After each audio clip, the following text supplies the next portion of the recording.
Hello guys, in today's video I'm going to show you how to change Trello board background basically. So I'm going to open up my board, and now the workspace visibility, I'm going to just make it to private to be able to edit my board. Once you are on your board, you're going to click these three dots at the top right corner.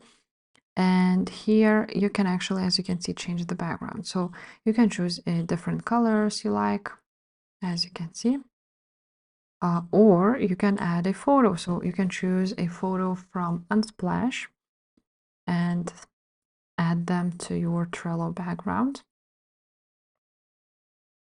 just like so. And that's basically it, guys. That's how you can edit your background. You can also do a custom by uploading a file here. But if this video was helpful, please leave a like, subscribe to this channel, and I will see you next time. Bye.